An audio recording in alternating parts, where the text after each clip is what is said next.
Hello and welcome to the Franchise Tag Podcast with me, your host, Freddie Hall, back for a live version. We don't do many of these days. Back with Andrew, back with Adam. I've been up since 10 to 3 this morning, so I had to go work. I'm on 12 coffees and free agency is running through my veins. What an afternoon it's been.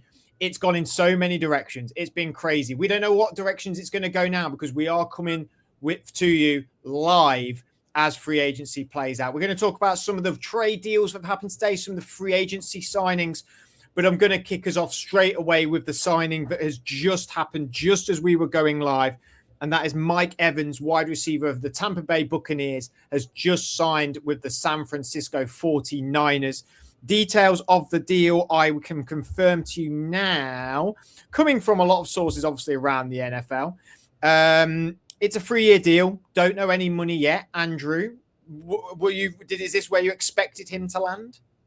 I thought he'd go somewhere to be a wide receiver too, somewhere that I've heard rumours that the Giants might go in for him as they've got one deal already. So I thought play fiddle someone else. Obviously, they're going to let Brandon Ayuk go. They were in for Alec Pierce, weren't they? So they were pointing in the right direction of looking at a wide receiver. So I don't mind this for them, but 3 years seems a long time for a guy that I thought it could at any time could be his last year. So, that's quite surprising. It's a 3-year deal.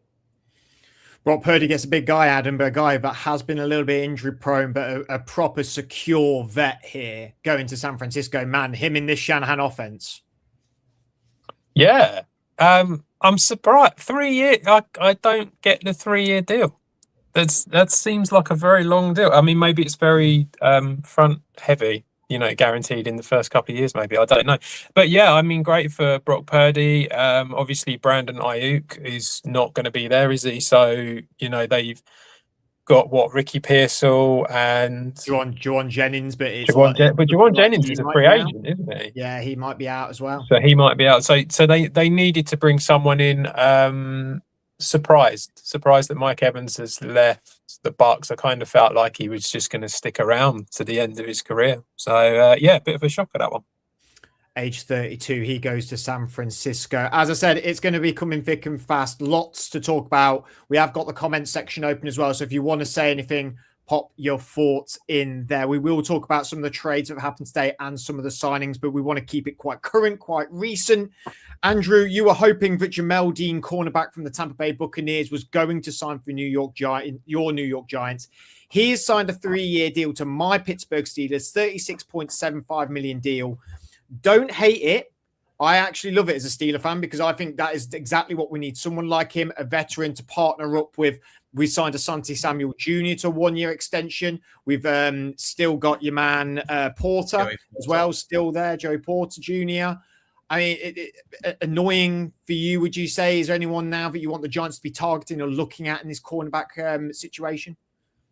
That was kind of it. I knew that there was lots of rumors and speculation that we were in on Trent McDuffie and then lots of rumors about other players. And I saw lots saying that we couldn't afford a lot of the big names, and Jamel Dean, Wyatt Teller were both on our radar as other options, and Isaiah Likely, which has obviously gone through. So I thought with Isaiah Likely going through, that maybe the Jamel Dean and Wyatt Teller rumors were maybe more likely than the Walker and the Linderbaum rumors that obviously they've gone elsewhere. Sorry, I'm trying to keep up with my phone. I'm trying to do so many things here. I'm reposting our stuff. It's a wild day. We'll talk about let's go to the trades. And like I said, if anything big does happen, we'll interject with that. Won't talk about every single one because there's lots of deals going on, but are not probably noteworthy, I suppose. But one of the biggest trades of the day so far. I mean, we haven't been on since the Max Crosby deal, the Trent McDuffie deal, the DJ Moore one. We will come back to them, Adam. But one of the biggest ones today is Michael Pittman being traded to the Pittsburgh Steelers from the Indianapolis Colts. Late draft picks apparently exchanged. No detail of that has been given just yet. However, the Steelers are planning to extend him 3 years, $59 million deal. and it's given the Colts 24 mil in cap space there. He joins DK Metcalf with no quarterback at a new Pittsburgh Steelers team under the anchorage of Mike McCarthy. What are you asking me for? You're the bloody Steelers fan. I mean, you tell me if it's a good move. I think you've done well. I mean, I know we're not mentioning the DJ Moore one at the moment, but the idea that DJ Moore's a second round pick, and you've just exchanged sort of late or mid to late picks. I mean, what did they come out and say what it is yet? I have not seen it just yet. So I don't know what it is, but I would assume you're probably giving up a higher pick for what you've got back, because obviously you got Pittman. But realistically, if you've given up one of your thirds, because you had 3, I believe, so if you've given up one of them and then like got like a 5th or 6th back, well, and Pittman, that's a really good deal compared to what the Bills have done with DJ Moore.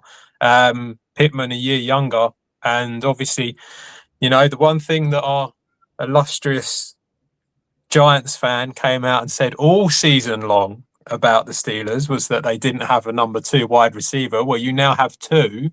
Mm-hmm. Two targets for Aaron Rodgers when he comes back. That's if Aaron Rodgers does come back. It made me like laugh a lot when I saw it, because as Andrew knows, I am hypercritical about the Colts wide receiving room for the last few years. I have been like, don't get it about Michael Pittman, not that good. Don't really get it about Alec Pierce, either. But I have to admit, I really did smile when I saw this trade go through. I was like, yes, let's go. We're doing it again. We're bringing in a wide receiver to pair alongside DK Metcalf. 2 big bodies, 2 differing receivers, I suppose. I mean, tell me now what I'm going to be enjoying, Andrew, in Pittsburgh.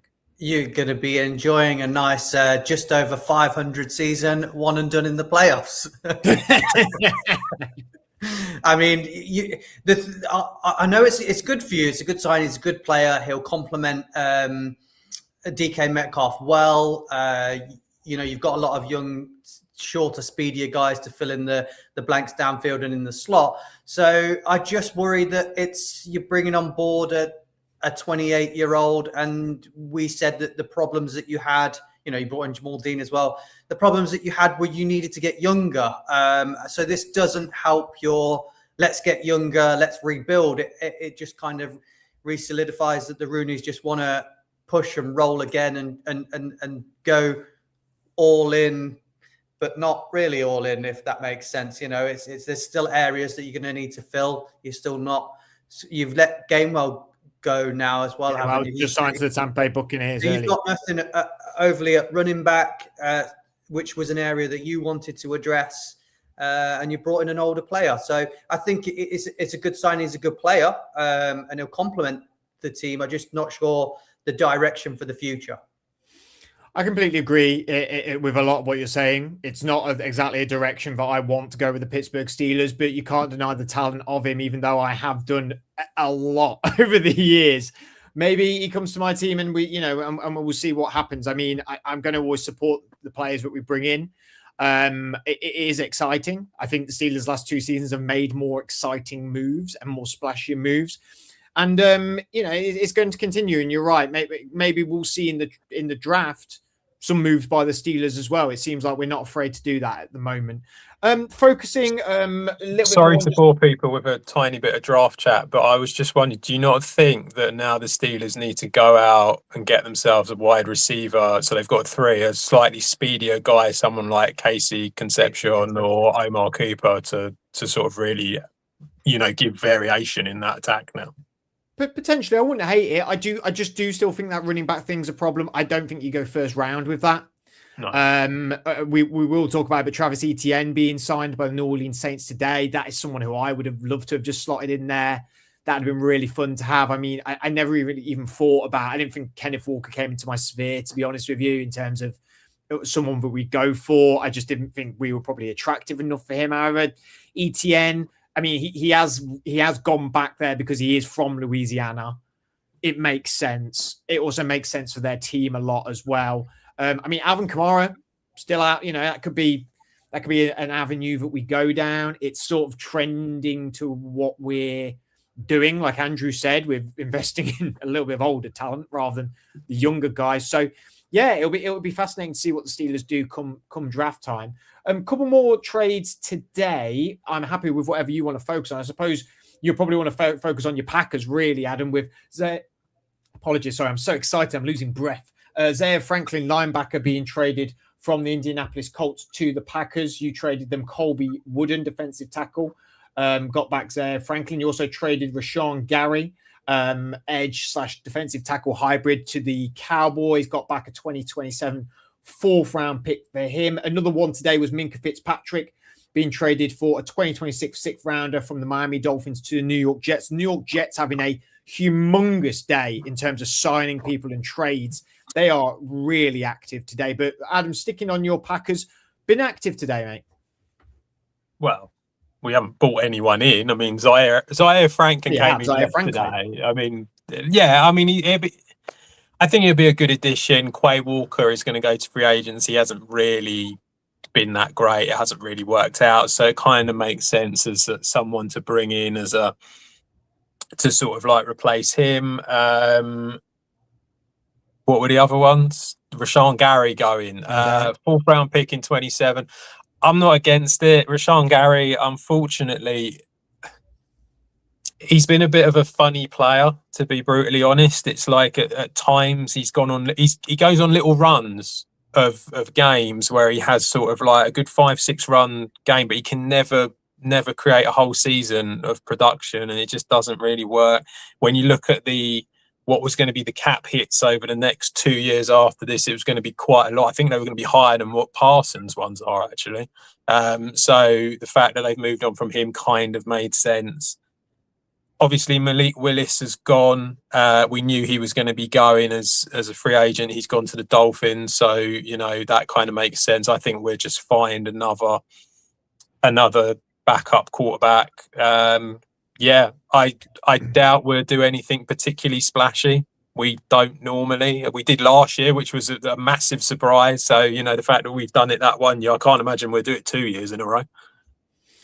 Well, Andrew, we can stick on you with one of the biggest trades that happened just a couple of days ago, which was Max Crosby moving from the Las Vegas Raiders to the Baltimore Ravens. The Raiders receiving a 1st-round pick, the number 14 pick, in fact, coming into this draft, and a 2027 1st-round pick as well.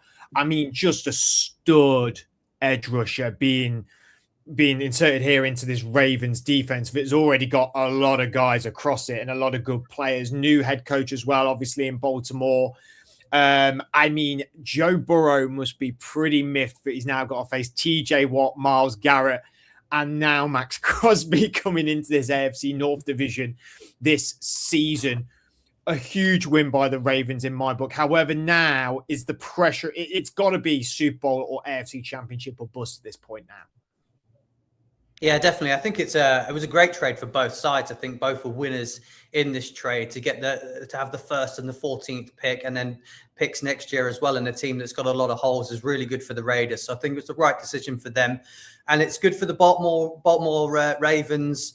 They've spent a lot of years with Harbaugh, and their kind of mantra has been draft guys and then build them and bring them along that way. They've never really gone out and made any big moves. So for him to go and then the team go, let's make a big move, I think that's massive to say, like, we're in, we want to try something different. We're going to try something new. He's a big name, big player. And yes, if you're going to make moves like that and give up that capital, you got to be saying it's the championship game or nothing really. I think I think to say Super Bowl is a bit harsh. I think championship game is definitely where you need to be getting to. They'll probably be open up as some of a favorite now with the Bills making a big trade as well. So yeah, I think this is a great move from both teams. I think both won the trade. I don't think there was a particularly lopsided, and I think it was a good move for both sides. But it's great to see the Ravens making some changes and some moves and some splashes. Just want to update you both with the Mike Evans contract. It's a 3-year, 60.4 million deal per sources. So a fair wad of cash. I mean, it's less than 30 a year. Don't know about guaranteed money yet, but yeah, we'll maybe just stick on to the trades at the minute. Adam, on your onto your opinion of the Max Crosby move. I mean, there's not many people around the league that dislike Max Crosby. He's had a turbulent past, sober for 6 years, real stud of a guy, like crazy hard worker now, has really like turned his life around, was such a classy exit out of the Raiders as well. I don't know if you saw his statement, his video, like really cared about his team. And I think there's players that move and franchises.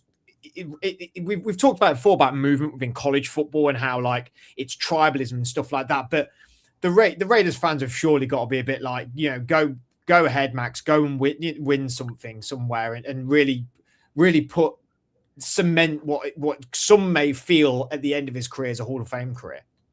Yeah, I think that's probably what has happened, to be honest. I think that's how everyone's kind of felt about it. And I haven't really seen a great deal of sort of, upset. Obviously, they're probably upset that they've lost him, but there's no real sort of anger towards him or anything like that. I think that it's just reached that point, hasn't it, where it's, he's been there for a long time. The team's just not in the position to be able to do anything, and it's the right thing to do. You've kind of got to give. Sometimes I think you have to give the guy a chance to be able to create something for himself, and after so many years that he's been there. So yeah, I think that there hasn't been any sort of like any animosity about it, really. It's funny actually, because I was watching something earlier and actually quite a few different things they've been going on about how they felt. A lot of people were saying how they felt that the 2 first was too much for Crosby, and that the simultaneous like this. What is he? 29? 29. He's 29 now. He's 2 firsts. They were going about how Parsons cost 2 firsts, and to me, I didn't really have a problem with it. I felt it was a fair trade, really. There's an argument to be made by a few people, isn't there? And I've heard this on other podcasts, that in terms of play style, that Crosby is the better of the two. They're saying that Parsons is a splash player and Crosby is a true, wrecker of like every down, going to make an impact outside of what Myles Garrett, TJ Watt sort of, players. It's Max Crosby, isn't it? Whereas Parsons is that hybrid, different style. So easily was worth 2 firsts, I think. Yeah, I was surprised when I heard it, and quite a few different places saying it. But it was very much the sort of like the theory was that he's older than Parsons. He's been more injury prone before, obviously before last year with Parsons and stuff like that. But even still, it kind of felt like it was. When it first happened, I felt like it's like, well, yeah, no, that's fair enough. And actually, I have to say, I'm just glad that the Raiders did the right thing, but did the right thing by themselves as well, because it's really given them the opportunity now in the next couple of years to rebuild. And it's as far as I'm concerned, it's what the Browns should have done last year. I heard earlier today that apparently this is the most single draft capital someone's had in a draft, as in terms of the year, because they're every round they're at the top of each round in their picks, plus the 1st and 14th value wise. This is the highest value of a draft for picks. So they've really done well for themselves. Yeah. So I'm just making sure that anything coming up that I have mentioned. I'm really glad I called this episode Free Agency Frenzy, because I suddenly, about 5 minutes before we're about to go, I was like, oh, Free Agency Extravaganza would have been fun.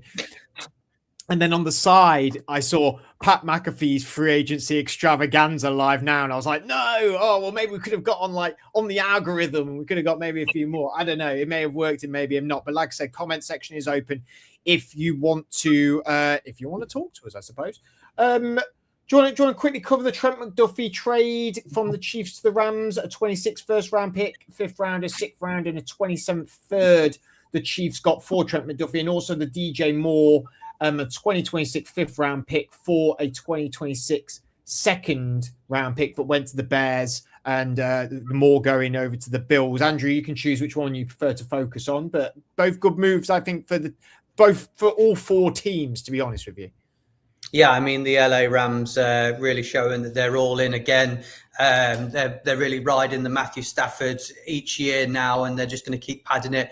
And I know I put it in the group, but they've only picked 1 first-round pick since 2017 or 2016 or whatever it is, and that was Jared Verse. So it shows you that other side of football where, you know, we're in groups talking about value of your first-round pick and did someone give up too much, and then you've got the Rams going, I don't care about the first-round pick, I care about the player that I'm getting, and I'm just going to give them away.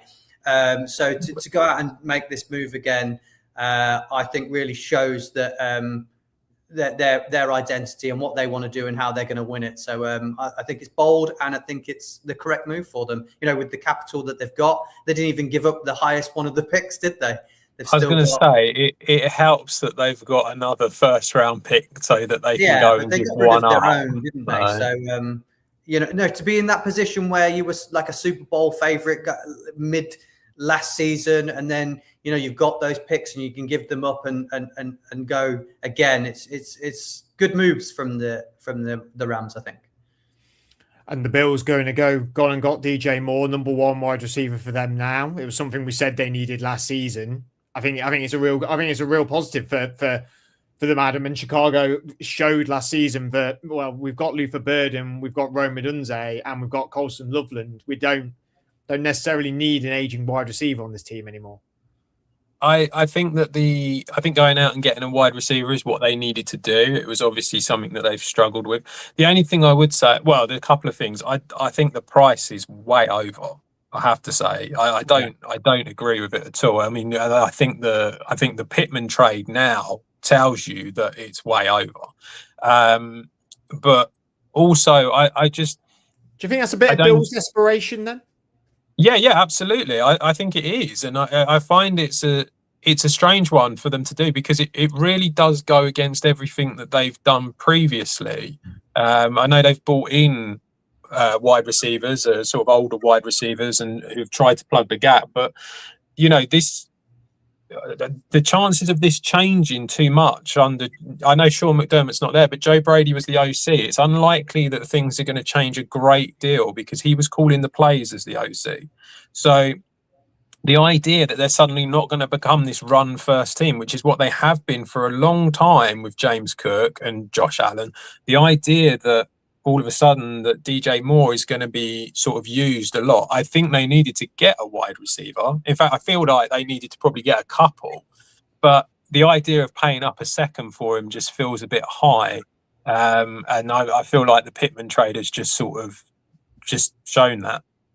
I think the high is second. I think that the second is high for Moore, but I think they've specifically gone for Moore because that's who Brady wanted, because Brady had him at Carolina, didn't he? When he had Moore's had his best 2 seasons with Carolina under Joe Brady. And I think Joe Brady's kind of gone, I can get the best out of that guy. I've worked with him before. He's the one that I want. And they've specifically gone after him. So whether someone else was in for him as well, and he was like, no, I need that guy. So I think the fact that he's played with him before, and the fact that he's used him before, and the fact he knows what game he can play with him, I think you might see him used more than you're expecting, because he'll have stuff already designed for him that he's used before. So, and the fact that he had his best 2 years with him, I think that shows you that he can get the best out of Moore as well. Some highlights of today then with the free agency signs. I'm just going to rattle a load off, and then whichever you guys want to talk about, we'll talk about. And like I said, it has seemed it to slow down with the NFL world, but hopefully it will reignite itself back up again, because it has been so fast paced. We usually chat for about 15 minutes before we even come on here. Today we were like, nope, let's just get on, because it's going to go crazy. So highlights of today: Tyler Linderbaum, center from the Baltimore Ravens, signs for the Las Vegas Raiders, 3-year, $81 million contract, 60 million guaranteed. Now the highest paid interior offensive lineman in the NFL. Malik Willis, quarterback from the Green Bay Packers, has signed for the Miami Dolphins, 3-year, $36 million deal.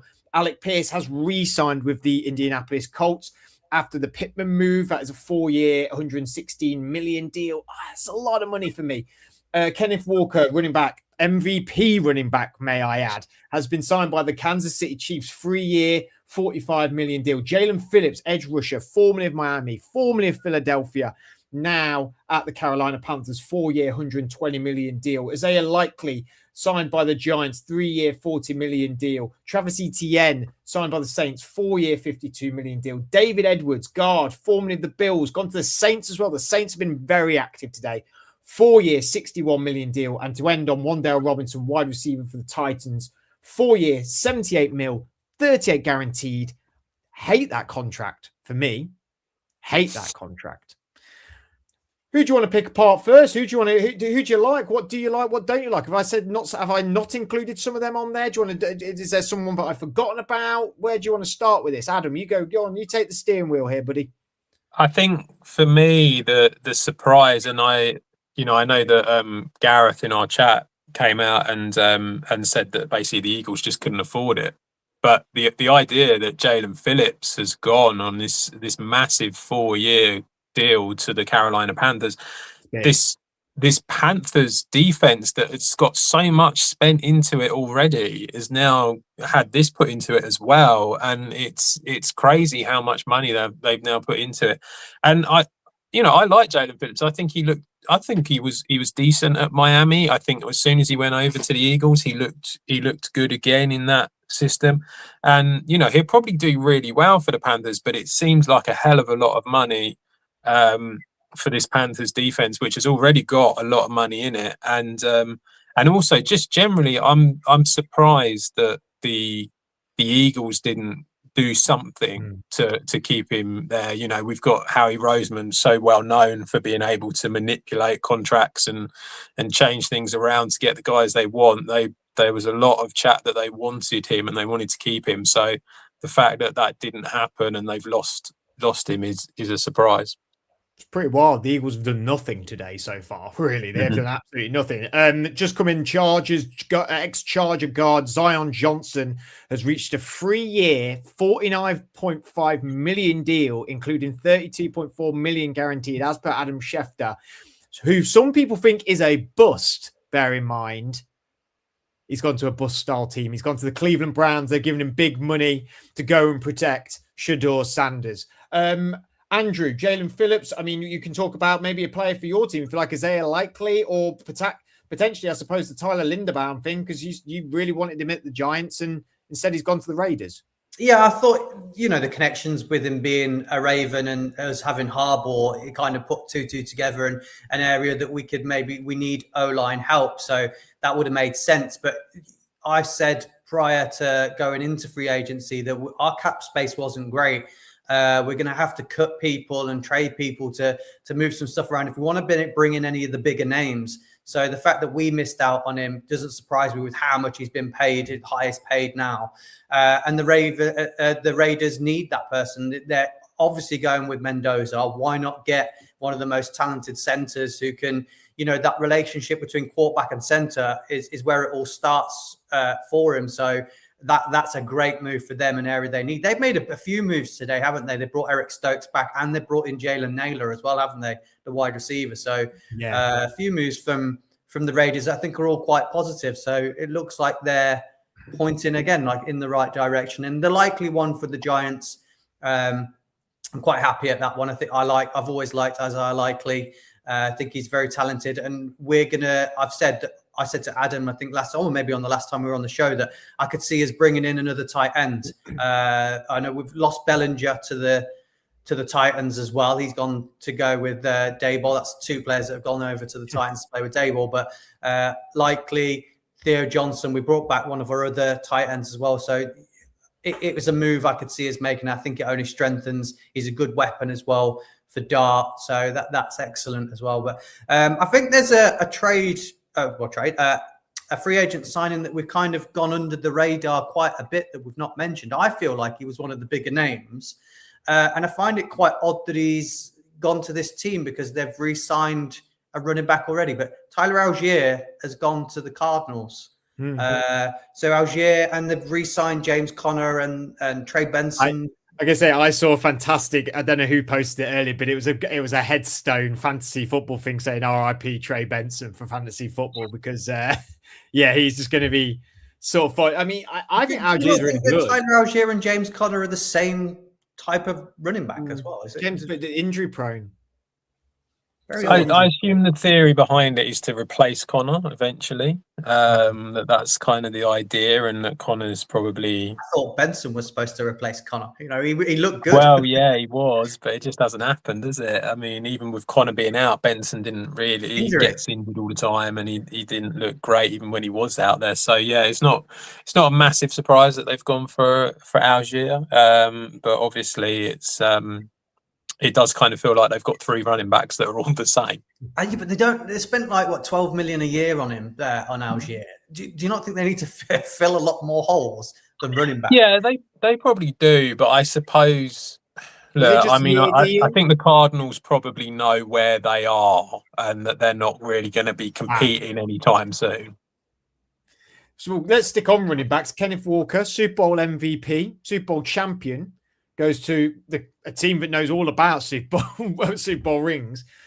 Quite a coup. I think this has gone a little bit under, because it was quite early in the day. I think this has gone quite. It's just sort of disappeared within the news, hasn't it? I suppose within the sphere. Like, this is a big coup for the Chiefs. That's where I thought he was going to land there. There was signs pointing towards it when they traded McDuffie, and it just so happened to free up 14 million in cap space. And the value for Walker was going to be around 14 million. So I just felt like that putting 2 and 2 together, that's where they were going with it. And I think this is going to be really good for them. And I think he can hold the fort for them for a little while Mahomes is out as well. And it's what they were missing all of last year, because their wide receiving core is young and talented.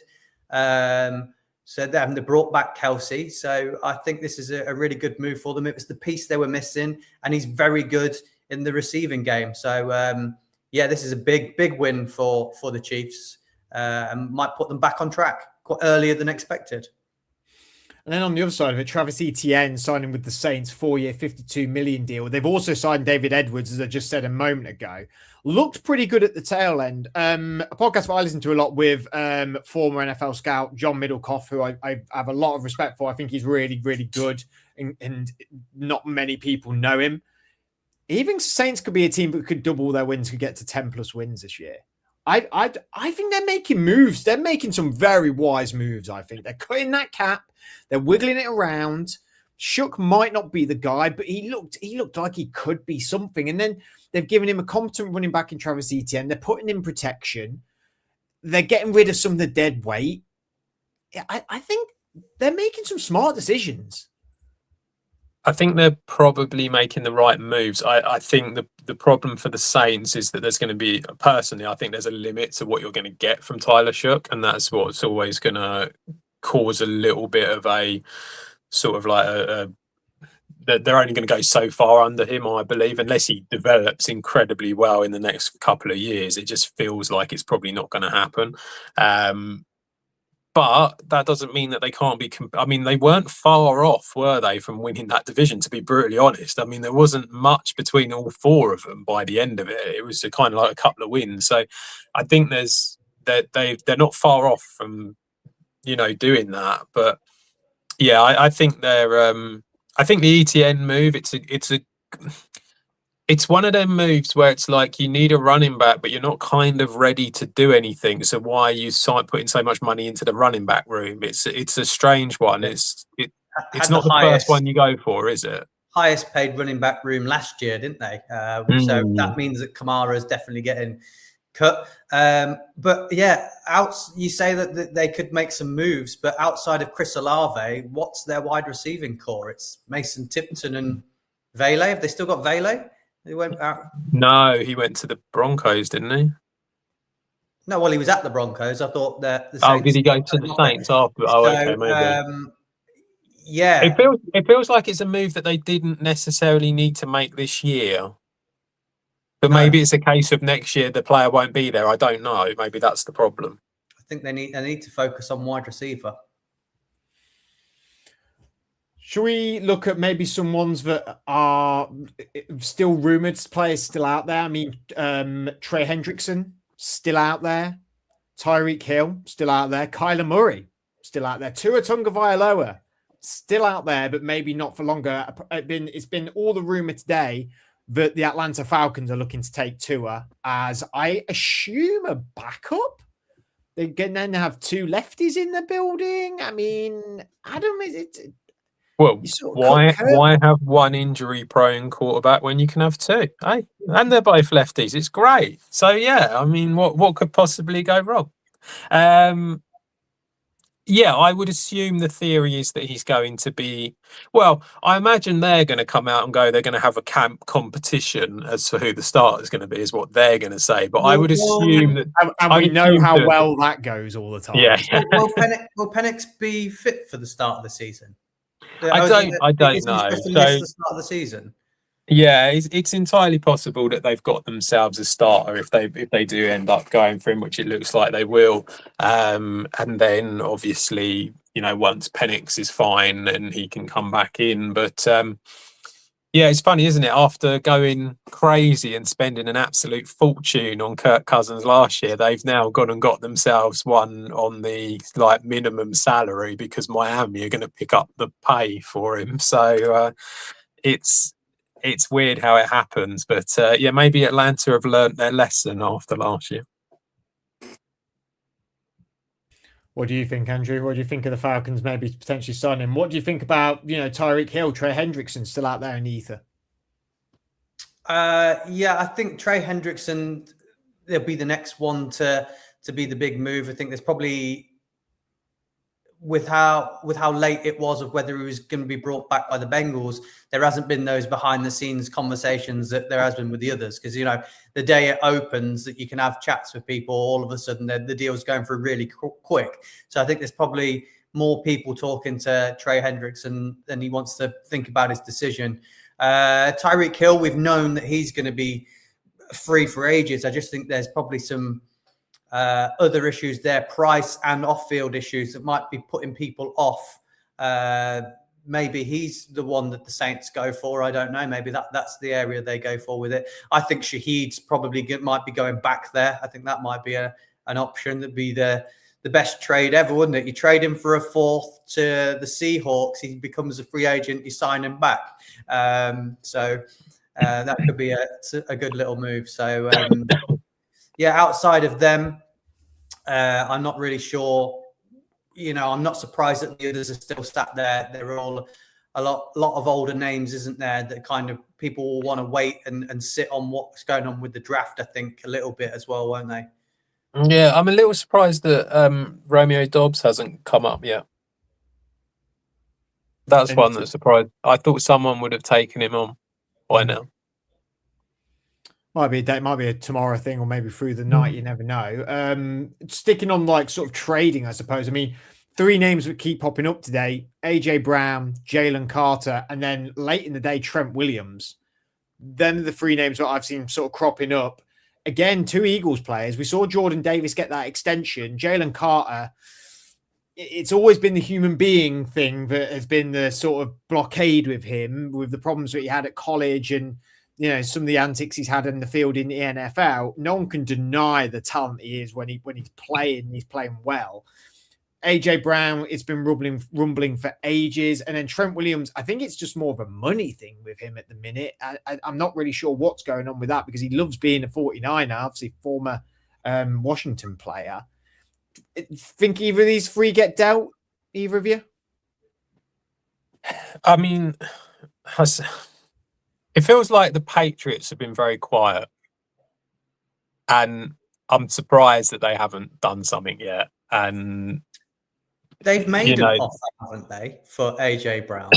So they made an offer of a first and a third, which got turned down. So there's obviously something interest there that, isn't there? Yeah, it's not just people speculating with that one. So that could happen if they can work out a deal. But it also indicates clearly, like me and Adam said last week, that maybe the Eagles don't want to move off of AJ Brown. It's Howie Roseman's already said we're in for winning titles, and you don't win titles by letting some of your best players go. So that's there with that. And then, Carter. I said to the group earlier, didn't I? I said if the Eagles are letting him go, do other teams really want to touch him? If they're willing to just let him go, bearing in mind they've got 5 other ex-Georgia teammates of his. They've had guys with problems before and worked it out. They tend to pay their players. We saw them. Zach Bourne paid. Saquon Barkley, give him some more money.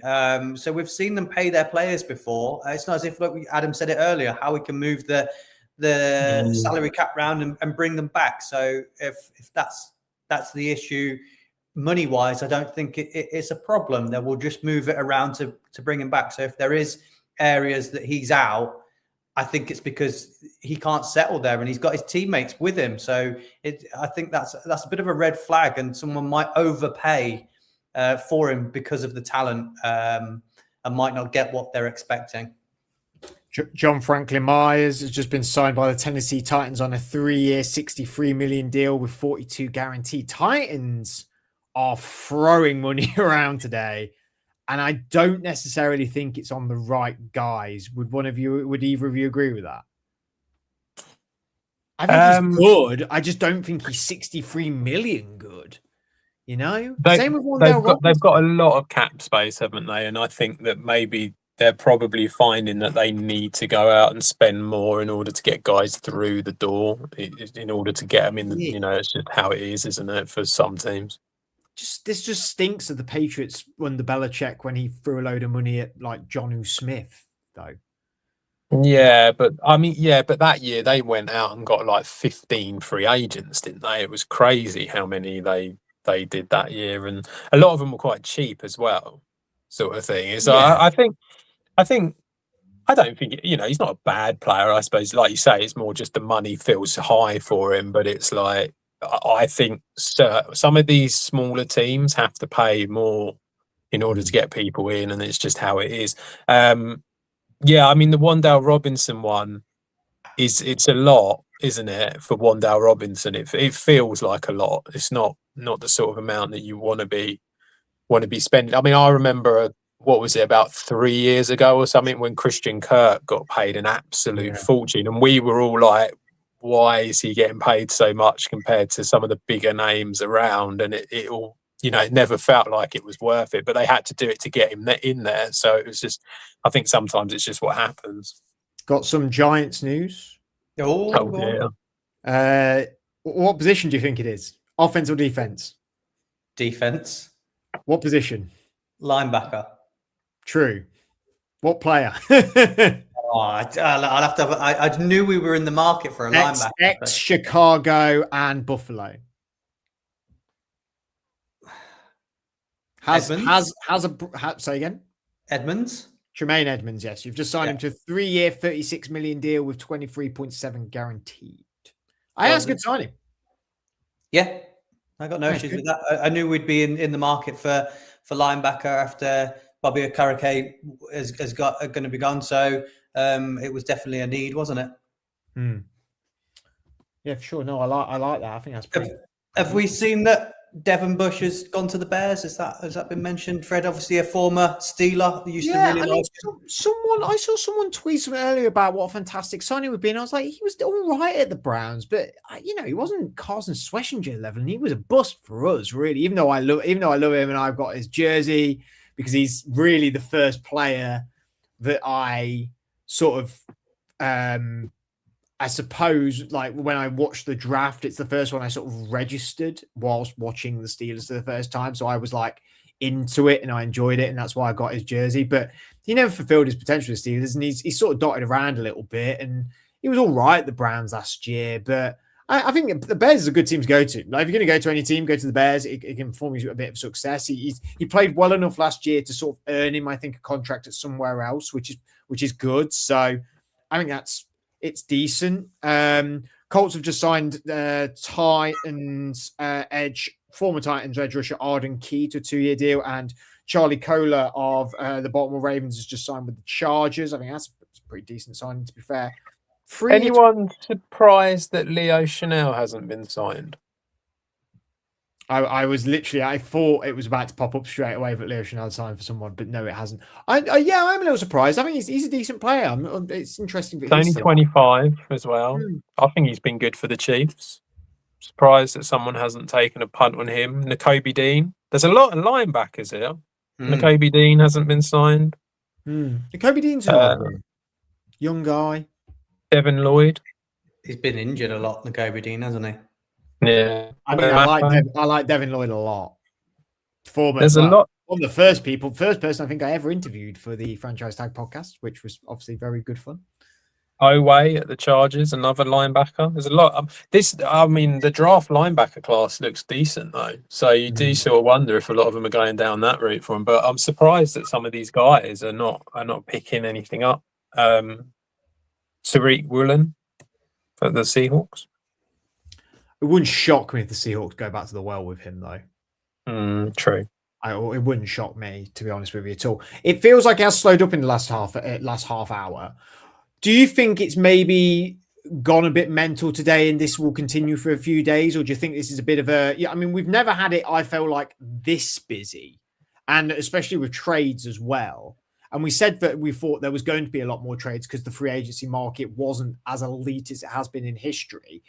Do you think this, because usually what happens is it goes mental, there's a lull for a week, it goes mental again for a few days, and suddenly there's plays where you're like, oh yeah, I completely forgot about him being still out there, and then trades happen again. Do you think that's going to happen, or do you think sort of businesses, I don't know, maybe it's just because it is the first day that it feels like this has gone a bit overly crazy than other years? There'll be another small wave, won't there? Because we've now know that the conversations happen at the combine. We now know that at the combine, they set all these free agency moves in place and trades and things like that. And then with the day it opens, there's a rush. And if you don't get the one that you expected you were going to get, then they'll be panicking and scrambling around to see who's the next one. So I think there'll be a lull and then another rush. And then we won't get the trades again until closer to the draft, will we? When people know the kind of the lay of the land of the draft and where players might end up, so they can move around the board a little bit with the players. So I think that's what we're probably going to see. So I do think there'll be another wave of free agency coming, maybe tomorrow, maybe the day after. So I think that there'll definitely be that coming in. What do you reckon, Adam? Do you agree with Andrew's sentiment there? Yeah, pretty much. I mean, it normally follows a pattern, doesn't it, every year, where it does that sort of thing. So it's, I think, trade-wise, I think it's probably going to go quite quiet now, and that there isn't really anyone significant that you need to go for. But yeah, I mean, when it comes to the free agency, there will be another wave of it at some point. I think it's just that a lot of teams. I think there's a lot of teams that wait as well. Like you see, it's not shocking that the Titans have been busy. It's not shocking that the Jets have been busy. There are teams that can't, they have to pay big money to get people through the door. Some of these other teams will pick up guys reasonably cheaply compared to others. So I think it's just how it is. So yeah, I mean, like I said, when I was just listing off a few just linebackers, there's loads of them. I mean, there's plenty of players that are decent players that can do a job for anyone's team in the NFL. And yeah, I think it's just you'll see that a few more will come in tonight, and then obviously tomorrow there'll be another, like Andrew said, another wave of it. But yeah, I think it happens the same most years now, doesn't it? That's how it works.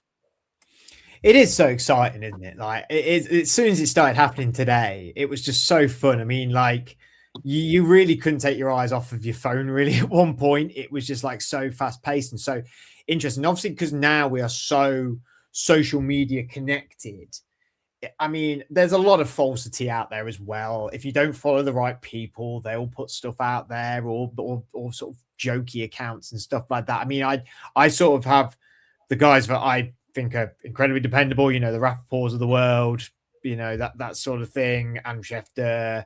You know, they're the guys that I have all the contacts. They're on their phones 24/7 releasing news. And I just think we've sort of joked about it before, us three, and we maybe have said it on camera, but this excites us more, this period of free agency and trades and into the draft, than maybe sometimes the playoffs does. Is that just because of how like the NFL works now, or like it's sort of like the playoffs now are a little bit predictable in a way? We sort of know who the good teams are with maybe the oddity, whereas this is actually like a standalone, you never know what's going to happen sort of area.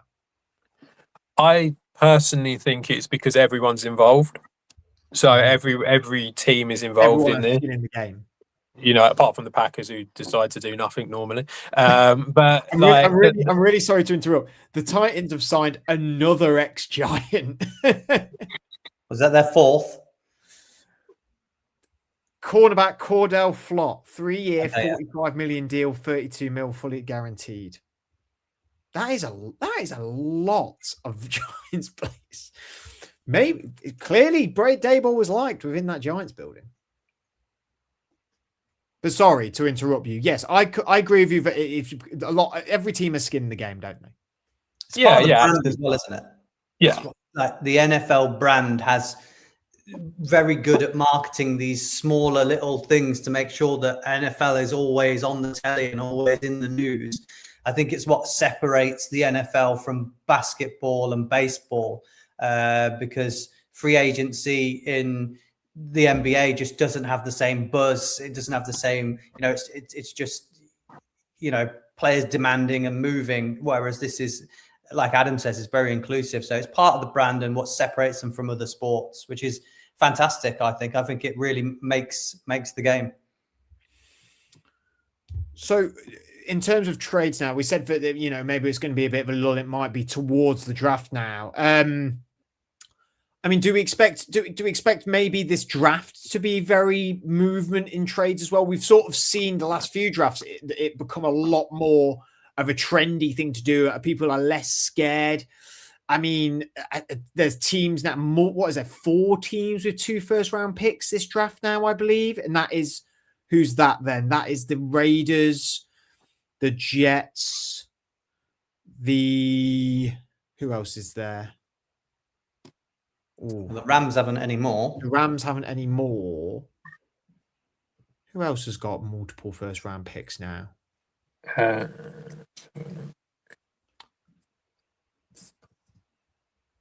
Dallas, yes, indeed.